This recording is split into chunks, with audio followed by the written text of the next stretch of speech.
2020년 부활절을 이렇게 온라인으로 맞이하게 된 것은 저도 처음이고요. 우리나라 모든 교회가 마찬가지일 것입니다. 이런 상황 가운데서도 하나님을 찾는 우리 히즈라이프 공동체에 하나님의 크신 사랑과 은혜가 이 시간 함께할 줄 믿습니다. 원래는 말씀이 두 곳입니다. 앞서서 성경 봉독은 마태복음만 했었는데요. 말씀을 더 읽어보도록 하겠습니다. 제가 읽을 겁니다. 고린도전서 15장 12절부터 24절까지예요. 그래서 좀 길어서 제가 봉독하는 것으로 대신하도록 하겠습니다. 제가 봉독하겠습니다. 귀로 들으시면 됩니다. 그리스도께서 죽은 자 가운데서 다시 살아나셨다 전파되셨거든 너희 중에서 어떤 사람들은 어찌하여 죽은 자 가운데서 부활이 없다 하느냐. 만일 죽은 자의 부활이 없으면 그리스도도 다시 살아나지 못하셨으리라.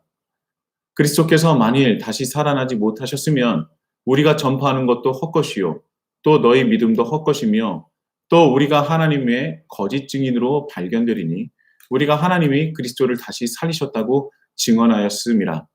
만일 죽은 자가 다시 살아나는 일이 없으면 하나님이 그리스도를 다시 살리지 아니하셨으리라.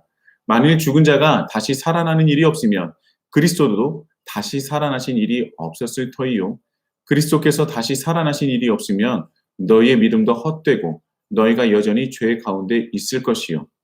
또한 그리스도 안에서 잠자는 자도 망하였으리니 만일 그리스도 안에서 우리가 바라는 것이 다만 이 세상의 삶뿐이면 모든 사람 가운데 우리가 더욱 불쌍한 자이리라. 그러나 이제 그리스도께서 죽은 자 가운데서 다시 살아나사 잠자는 자들의 첫 열매가 되셨도다. 사망이 한 사람으로 말미암았으니 죽은 자의 부활도 한 사람으로 말미암는도다. 아담 안에서 모든 사람이 죽은 것 같이 그리스도 안에서 모든 사람이 삶을 얻으리라. 그러나 각각 자기 차례대로 되리니 먼저는 첫 열매인 그리스도요 다음에는 그가 강림하실 때에 그리스도에게 속한 자요 그 후에는 마지막이니 그가 모든 통치와 모든 권세와 능력을 멸하시고 나라를 아버지 하나님께 바칠 때라. 아멘. 자, 이제 부활에 관련된 말씀이었습니다. 여러분, 부활과 부활절에 대해서 어떤 생각을 가지고 계십니까? 또한 이 부활이라는 것은 여러분들에게 어떤 의미를 가지고 있습니까? 아마 예수님께서 죽음을 이기시고 살아나셔서 기쁜 날 정도로 생각하실 것입니다. 맞습니다. 틀린 것이 아니죠. 그런데 이 부활이라는 것은, 부활절이라는 것은 이것이 전부가 다 아니라는 거예요. 사망 권세를 이기시고 부활하신 예수님을 기념하며 함께 기뻐하는 것은 맞습니다. 그런데 전부는 아니라는 것이죠. 제가 물어보겠습니다. 부활은 예수님만 하는 것입니까? 아니죠. 그래서 우리는요, 주로 장례식 때 이런 말들을 많이 듣습니다. 무엇이냐면, 부활의 소망이라는 단어예요. 그러면서 이제 설교를 하실 때, 우리에게는 부활의 소망이 있는 줄 믿습니다. 라고 말씀을 주로 많이 하시지 않습니까? 우리는 그러면 당연히 아멘이라고. 근데 그렇다면 여러분, 부활이라는 것이 무엇입니까? 또 부활의 소망은 무엇입니까?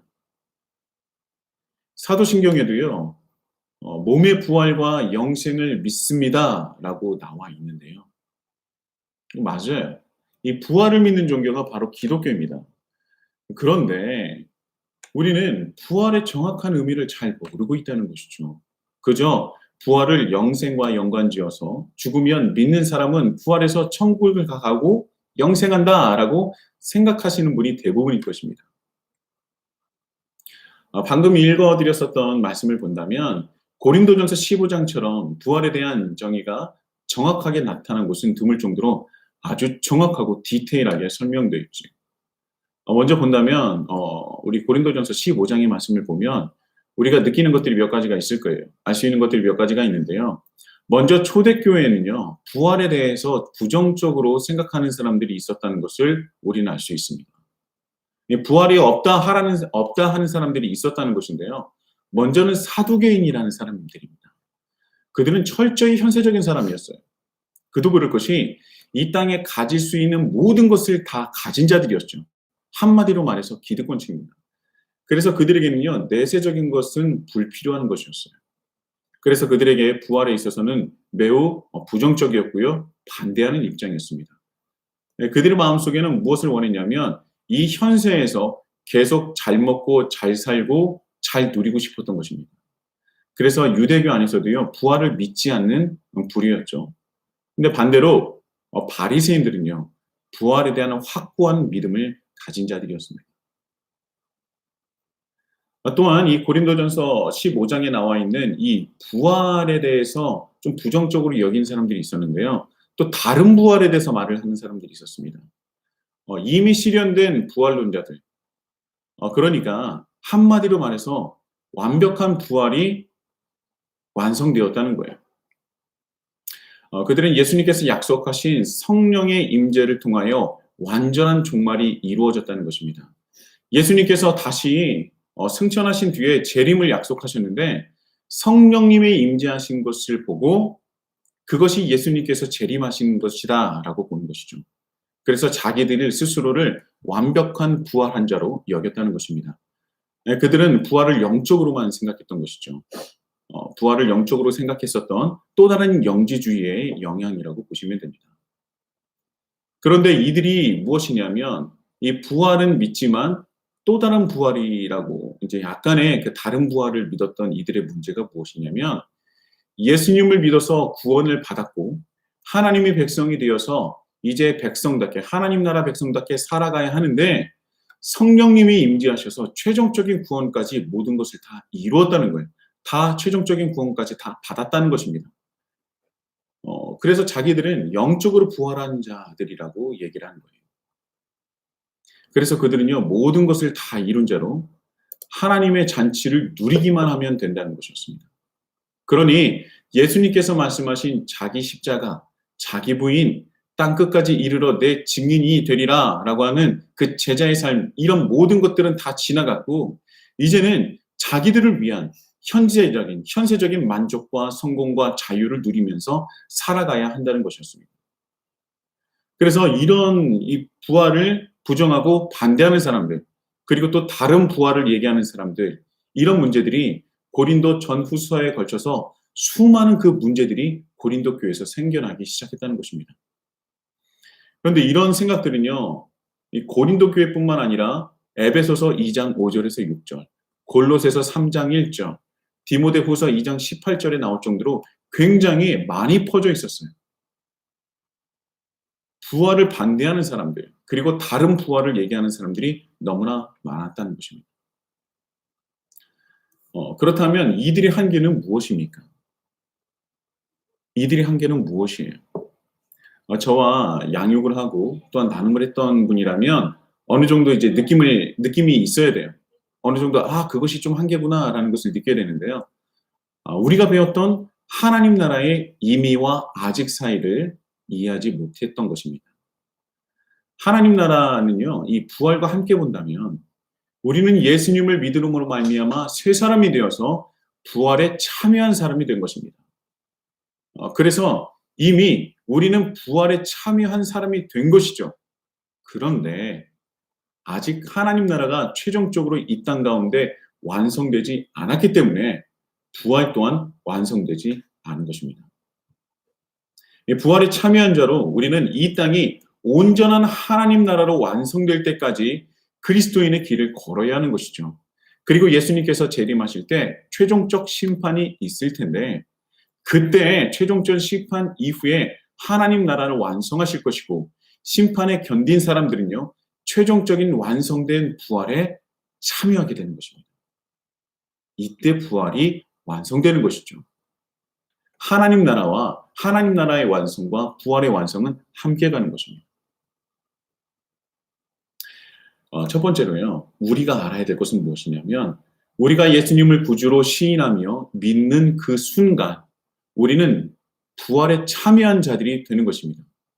그것은 이미와 아직 사이로 이미 임했으나 아직 완성되지 않은 것으로 우리는 그것을 최종적인 완성을 위해서 달려가야 하는 존재인 것입니다.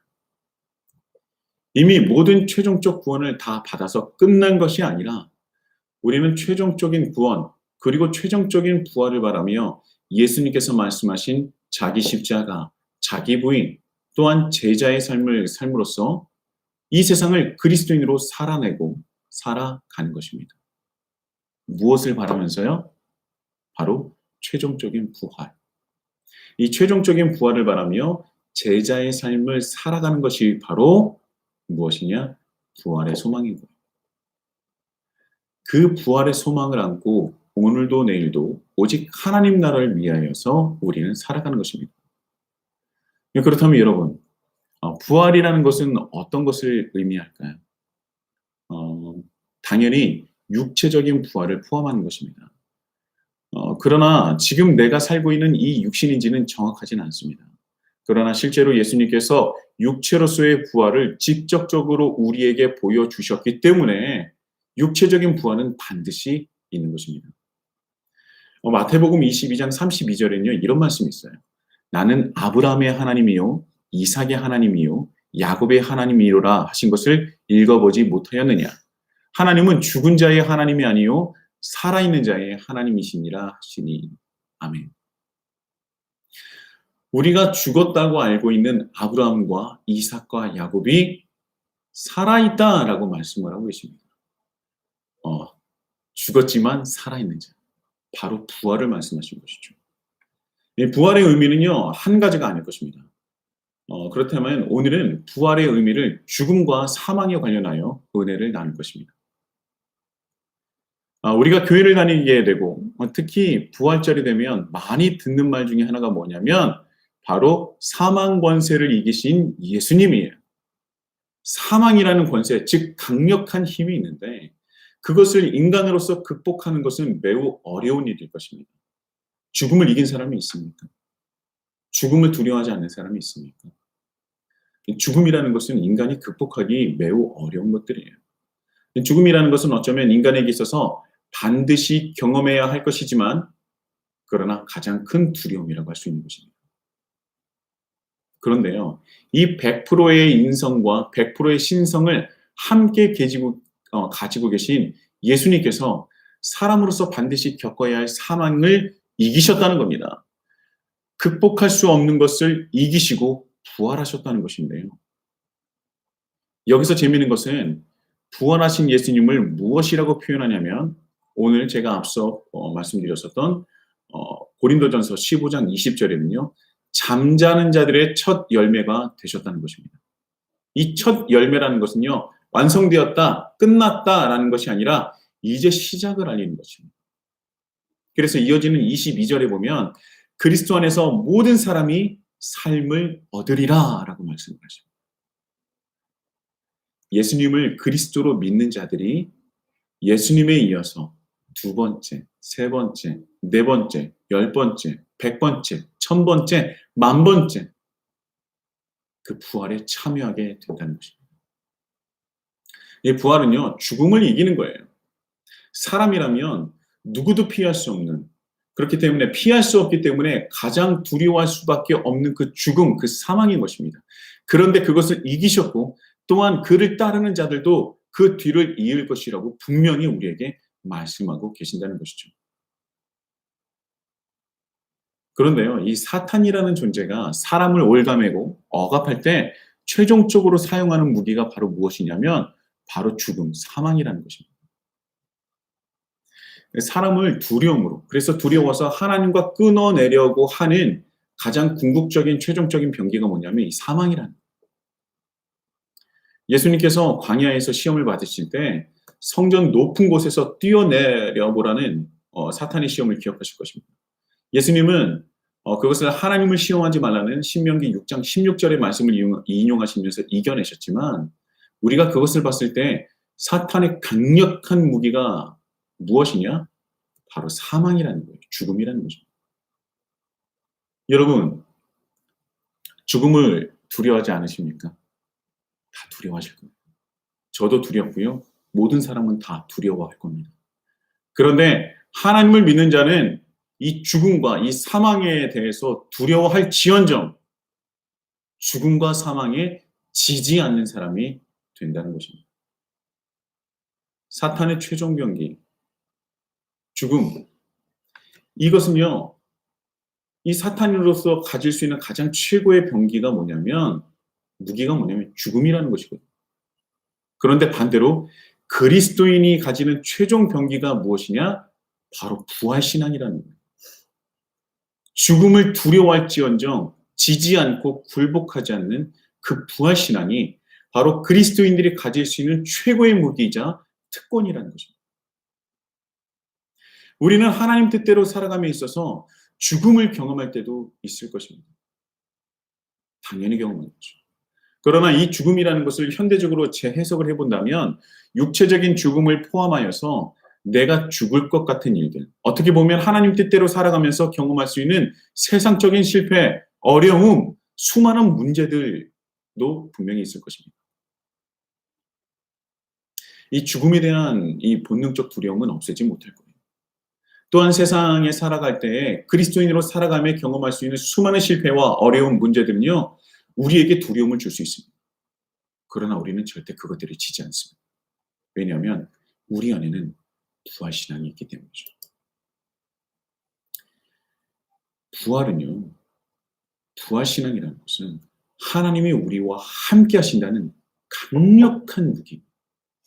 그 믿음이 있을 때 우리는 죽을 것 같지만 때로는 감당치 못할 일이 내 앞에 있지만 그것이 두려움으로 나에게 다가오지만 우리는 절대로 지지 않을 것입니다.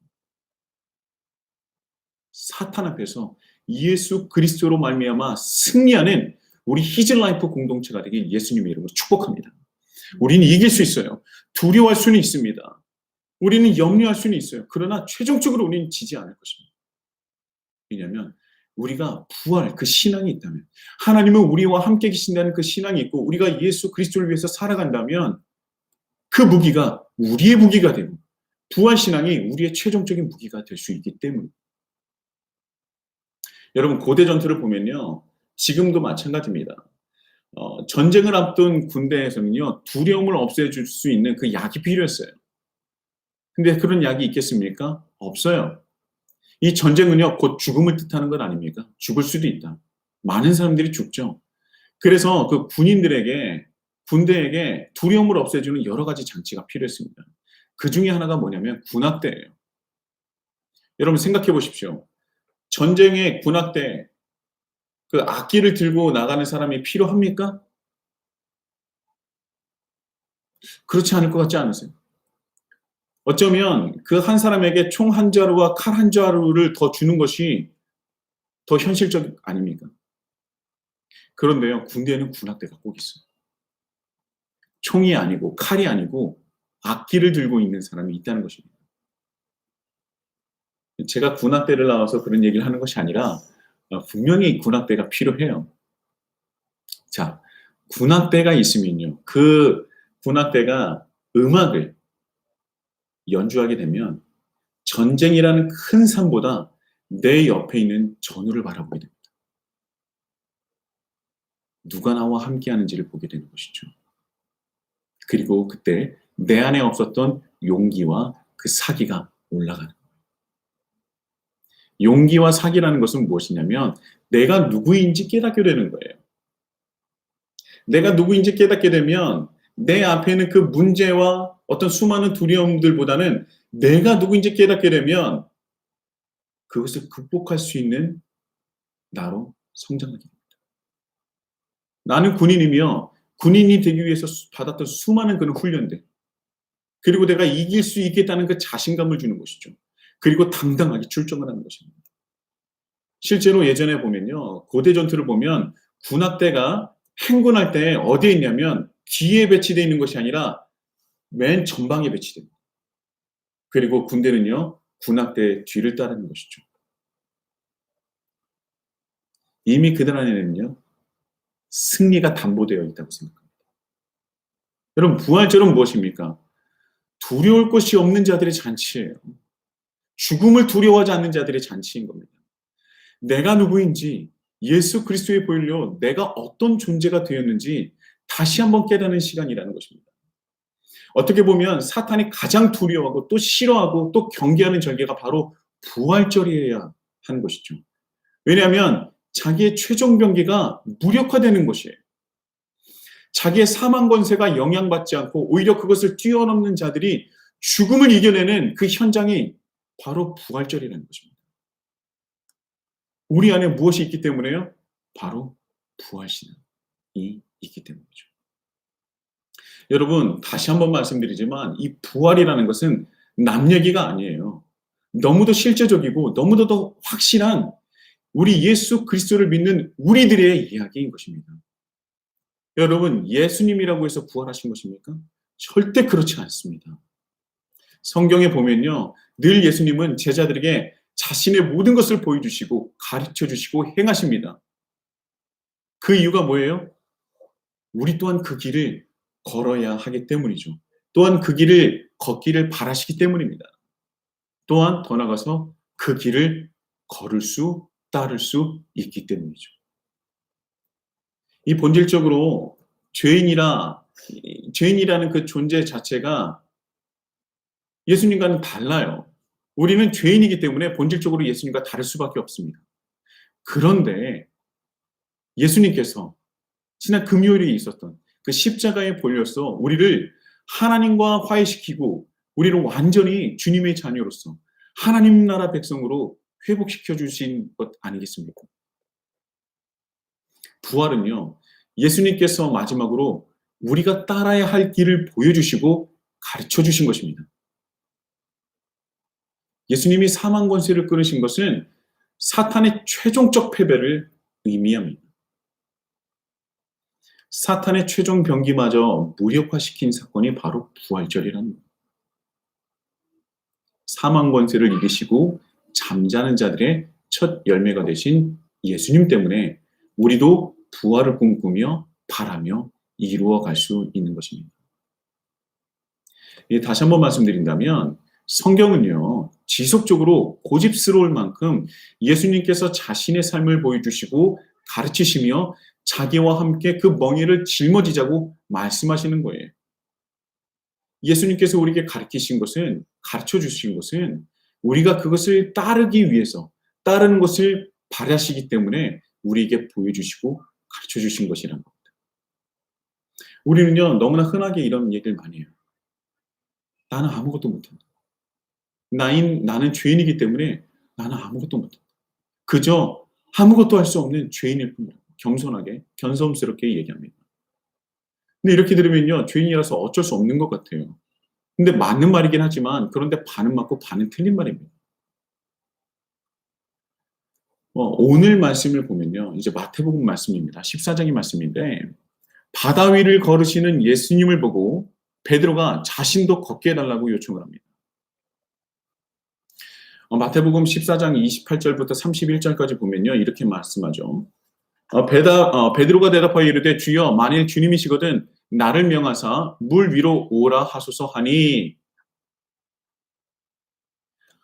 베드로가 배에서 내려서 물 위로 걸어요.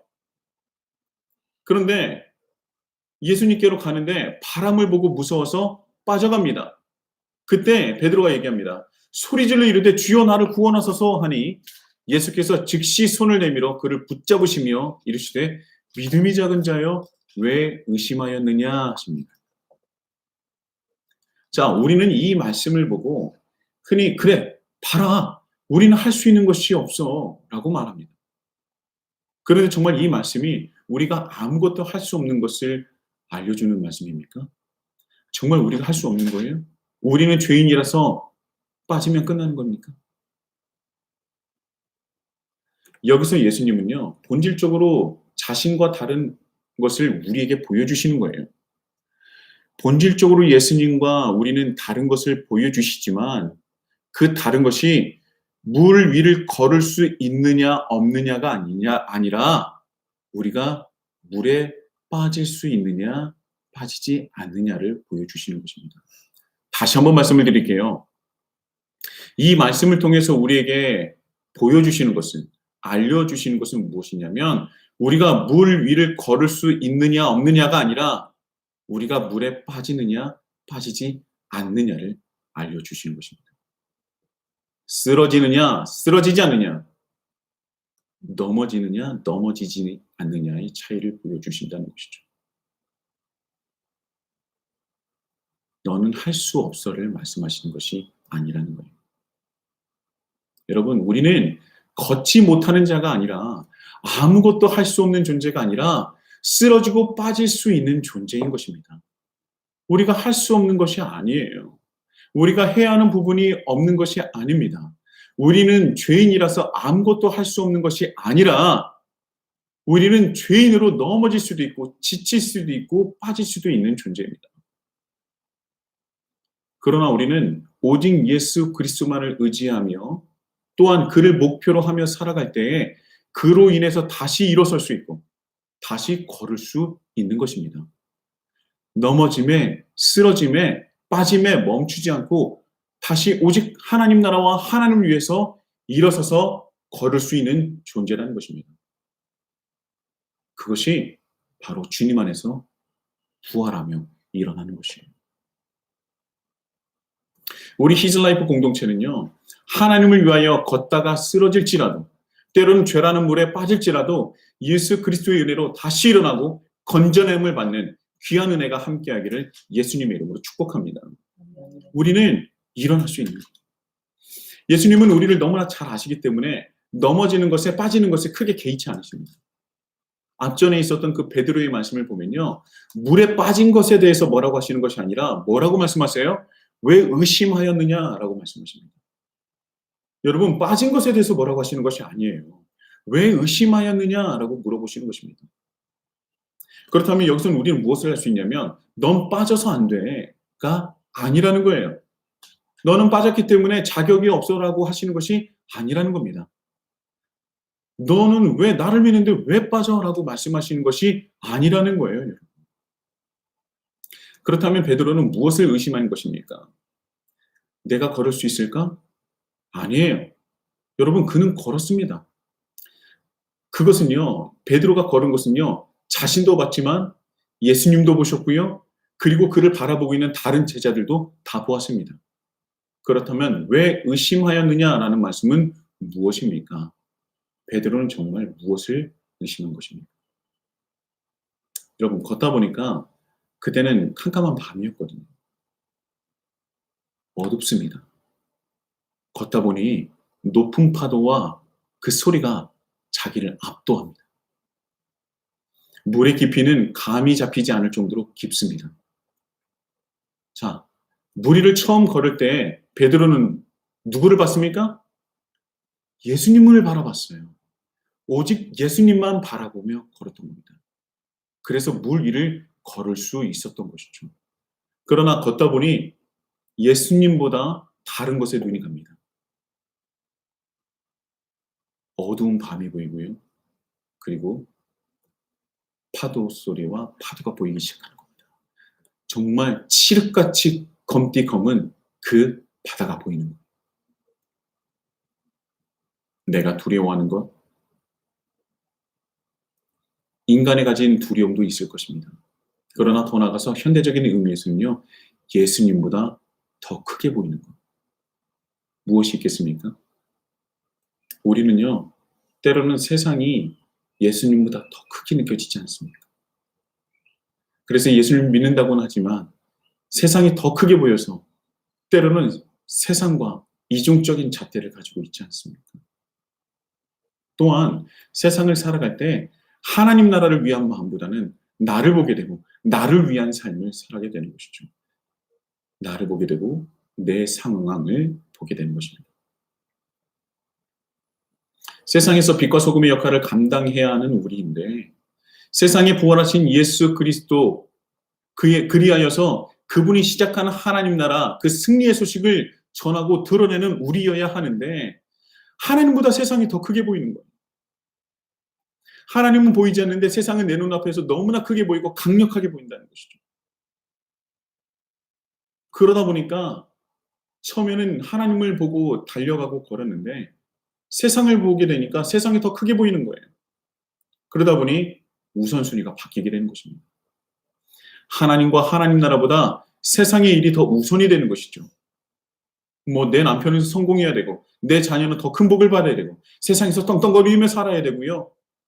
그것이 우선순위가 되는 거예요. 그러다가 보니까 나는 하나님을 믿으니 어떻게 합니까? 그것을 하나님께 요구하게 돼요. 그리고 그 모든 것을 믿음과 기도라는 겉모양을 가지고 하나님께 요구를 하게 되는 것이죠. 그리고 그게 믿음이고 권리라고 생각하는 것입니다. 이런 교묘한 사탄의 공격이 이전에는 사망이라는 직접적이고 일차적인 방법으로 단번에 목숨이 왔다 갔다 하는 것으로 공격했다면 지금은요, 서서히 죽어가는 것도 느끼지 못하면서 사망으로, 죽음으로 우리를 몰아가고 있는 것입니다. 우리의 삶의 목표와 목적이 하나님을 위한 것에서 변질되어 조금씩 조금씩 세상과 타협하게 되면 우린 어느새 그 사망 앞에 무릎을 꿇을 수밖에 없게 되는 것입니다. 여러분, 베드로도 마찬가지입니다. 처음에는 오직 예수님만을 바라봤다가 다른 것에 눈이 더 가는 것이죠. 그러면 빠질 수밖에 없는 거예요. 예수님의 말씀은 왜 의심하였느냐라고 말씀하시는 것은 무엇이냐면 왜 나만을 바라보다가 다른 것을 바라보느냐라는 것입니다. 이 의심이라는 단어는요, 디스타조라는 헬라어입니다. 이 디스타조는요, 이중적으로 하다라는 본래의 의미를 가지고 있어요. 어떤 의심을 하냐면 바로 이중적인 마음입니다. 예수님을 바라보고는 있지만 또 무엇을 바라보고 있어요? 바다와 어둠과 파도에 내 마음을 빼앗겼다는 것. 처음에는 오직 하나님과 하나님 나라를 위하여 걸었는데 걷다 보니 다른 마음이 들었다. 디스타죠. 이중적인 마음을 가지게 되었다는 것입니다. 그게 바로 베드로가 했었던 의심이에요. 이 본능적인 인간적 두려움도 있고요. 우리의 마음이 흔들리는 거예요. 목적과 그 목표가 흔들려 버리는 것이죠. 오직 하나님 나라를 위한 것이 아니라 내가 인간적인 두려움과 더 나아가 다른 목표가 생기게 되는 것이죠. 그러니까 다른 것에 견눈질하게 되는 것입니다. 그것을 예수님께서는 의심이라고 말씀하셨던 것입니다. 그런데 우리는 죄인이기 때문에 빠질 수밖에 없습니다. 넘어질 수 있어요. 빠질 수 있습니다. 그런데 예수님은요, 이해해 주신다는 것이에요. 예수님은 어쩌면 우리에게 완벽한 것을 요구하는 것이 아니라 넘어졌어도, 깨어졌어도, 빠졌어도 예수님께 다시 돌아오는 것을 원하시는 것 같습니다. 왜냐하면 완벽한 우리를 원하시지 않았기 때문이에요. 제자들 중에서 완벽을 예수님께서 요구하셨다면 제자로 끝까지 남을 수 있는 사람이 있었겠습니까? 우리가 보기에도요, 복음서에 나오는 제자들은요, 한심하기 그지없습니다. 그런데 예수님은 그들을 끝까지 놓지 않으셨다는 것이죠. 여러분, 우리는 넘어질 수 있습니다. 두려워서 물에 빠질 수도 있습니다. 그런데 그것이 끝이 아니라는 거예요.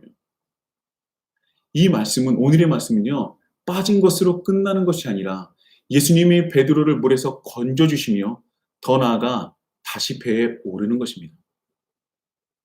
다시 말씀드린다면 빠졌다고, 넘어졌다고 끝난 것이 아니라 예수님과 함께 다시 걷게 되는 것입니다. 베드로가 걸었어요. 그리고 빠졌습니다. 그런데 우리는 베드로가 얼마나 걸었는지 정확하게 알 수 없지 않습니까? 미국 펜실베니아에 있는 사이트 앤 사운드 티어터라는 기독교 뮤지컬 극장이 있습니다. 제가 이 영어를 하면 비웃을 사람이 있어가지고 제가 잘 안 하려고 하는데, 그런데 이 그 뮤지컬 극장이 있는데, 이곳에서 진행되는 뮤지컬은요, 영상으로 절대 볼 수 없습니다. 영상으로 배포하지 않아요.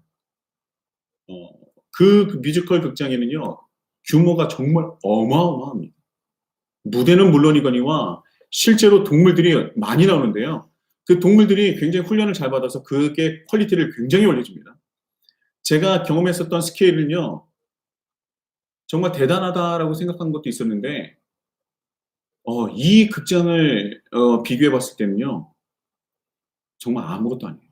정말 수십 배, 제가 상상했던 수십 배 이상으로 스케일이 어마어마하고 경이롭기까지 합니다.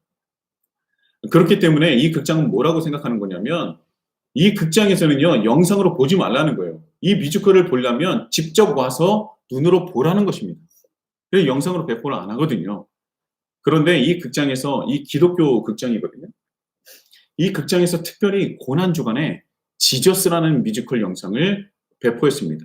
그것도 무료로 보라는 것이죠. 저는 그래서 펜실베니아에 한 번도 가본 적이 없지만 집에서 와이프와 함께 뮤지컬을 봤습니다. 솔직히 와이프가 이 뮤지컬을 보자고 했을 때 시간도 늦었고 말씀도 준비해야 됐기 때문에 말로 표현하진 못했지만 별로 좋아하진 않았어요. 뭐 느꼈을지는 모르겠지만 지금 별로 좋아하지 않았습니다. 그런데 보니까 정말 어마어마한 큰 은혜를 받았습니다. 눈물도 흘렸고요. 중간중간에 전율도 너무나 많이 느꼈어요. 예수님의 공생애를 다시 한번 느낄 수 있어서 너무나 좋았습니다. 그러던 중에 저의 마음을 뜨겁게 해주는 장면이 있었는데요. 그것이 바로 오늘의 본문 말씀입니다. 그 장면입니다. 베드로가 예수님을 보고 예수님께 이렇게 얘기해요. 예수님께서 명령하시면 내가 걷겠다고 말을 하죠. 근데 예수님께서 내게 오라라고 말씀하시는 거예요. 그리고 베드로가 걷습니다. 정말 한참을 걷더군요. 그리고 우리가 알고 있듯이 물에 빠집니다. 굉장히 리얼하게 빠져버려요.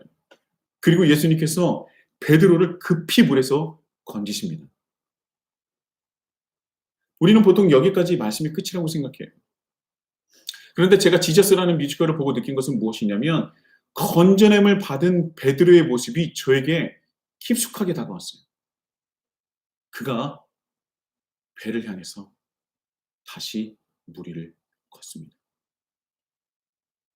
누구와 함께요?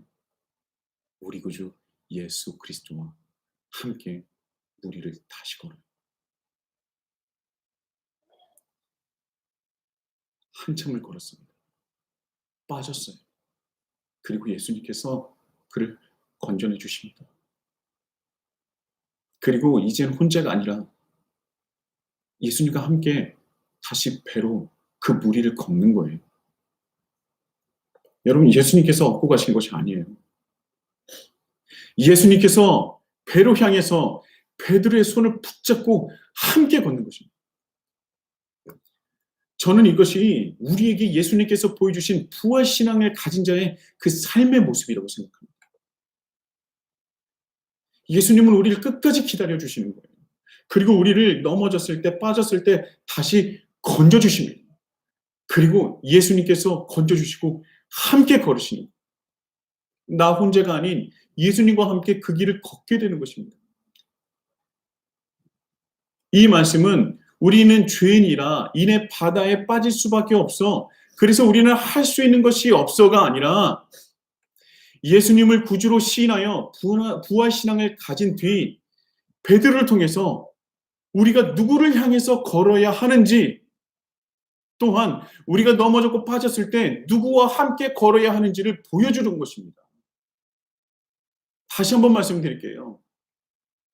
이 말씀은 우리가 죄인이라서 이내 바다에 빠질 수밖에 없어, 우리는 할 수 있는 것이 없어가 아니라 부활신앙을 가진 자들이 누구를 향해서 걸어야 하는지, 그리고 또한 우리가 넘어졌고 빠졌을 때 누구와 함께 걸어야 하는지를 보여주는 것이 바로 오늘의 말씀이라는 것입니다. 여러분, 이제까지 누구를 향하여 누구를 위하여서 걸으셨습니까? 또한 우리가 살아가면서 넘어질 때, 빠졌을 때 누구와 함께 걸으셨습니까? 우리 히즐라이프 공동체는 오직 예수 그리스도를 향하여 걷기를 소망합니다. 또한 우리가 예수님을 향하여 걷다가 쓰러지고 넘어졌을 때 주여 주여 하면서 다시 우리 예수님을 붙드심으로 말미암아 주님과 함께 걷는 부활신앙을 가진 자의 특권을 누리시길 예수님의 이름으로 축복합니다. 우리